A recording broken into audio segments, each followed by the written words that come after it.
I want you to understand what I will call and define as a spiritual parasite. Okay?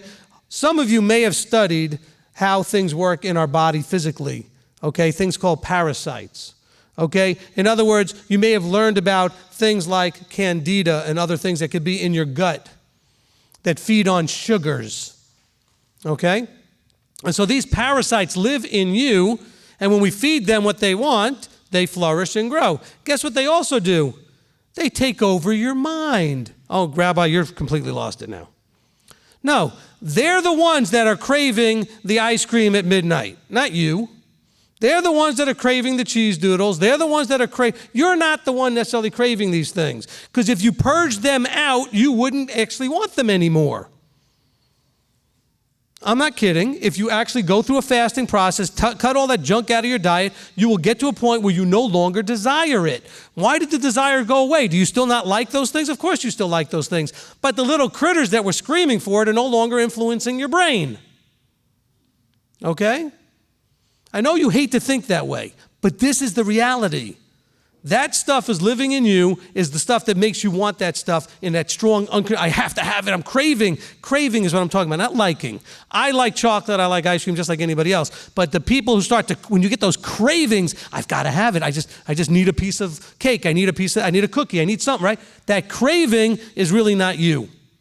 It's the stuff in you that feeds on that. All those things that are in you that live in our gut that love and feed on that junk that we eat.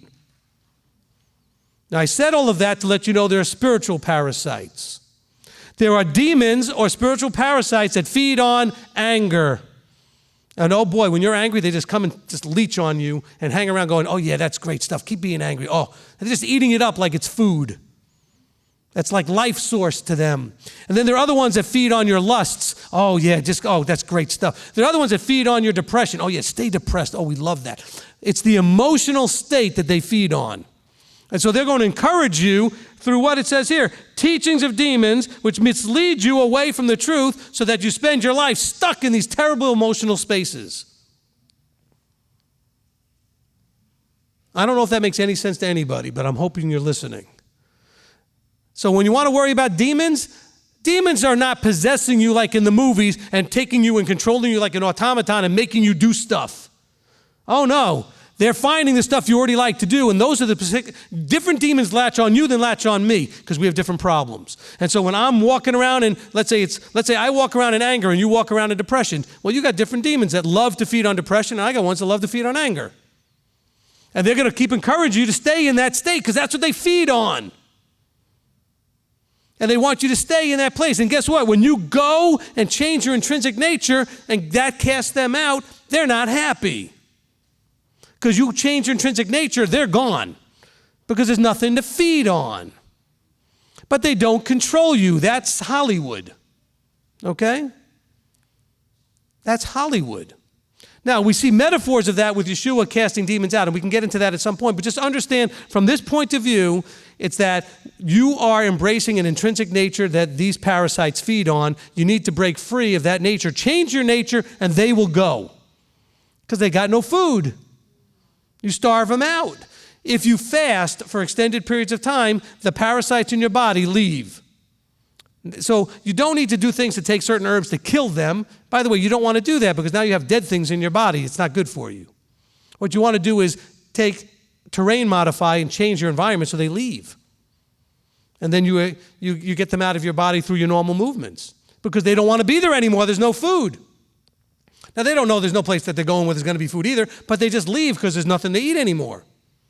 Starve them out. That's why fasting is really part of the fasting thing is so important, because in fasting, you are now depriving the parasites of food. And when you spiritually fast, when you're doing fasting and you're focusing just on Yahweh for a period of time, guess what? These spiritual parasites have nothing to eat. And they've got no choice but to leave. Is this making any sense? Okay? And so it's very important we understand we don't need to go to those intervention ministries, or what do they call them? Deliverance ministries. I promise you, everyone I've ever seen caused more problems than they helped. Absolutely guaranteed. More entities, because what they do is they get you into all these emotional places, have you dredge up all your emotional junk, and they all come into a feeding frenzy on you. It's just, but yet, I've got people say, well, you know, my wife and I, we have this deliverance ministry, and we're helping. No, you're not.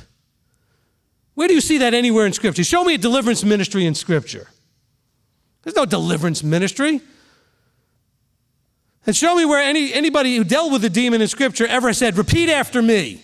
Because all deliverance ministry make you say stuff. You got to say this stuff. Really? Yeshua said, get out.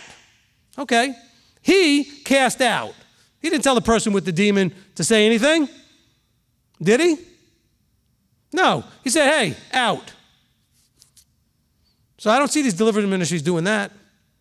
You have to say this prayer and you got to do this thing and you got to confess in front of everybody. I've heard deliverance ministries get people in front of whole groups of congregations, confess their darkest behaviors in front of everybody. So now everybody knows every dumb, stupid, embarrassing thing that person ever did.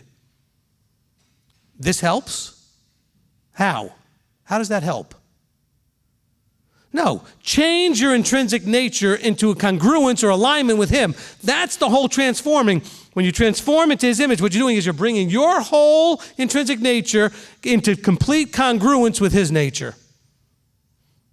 We're aligning ourselves with Him in the way we think, in the way we act, in the way we react to things, in our emotions. We are aligning with Him. We are bothered by what bothers Him. We're made joyful by what makes Him joyful. We are aligning with Him.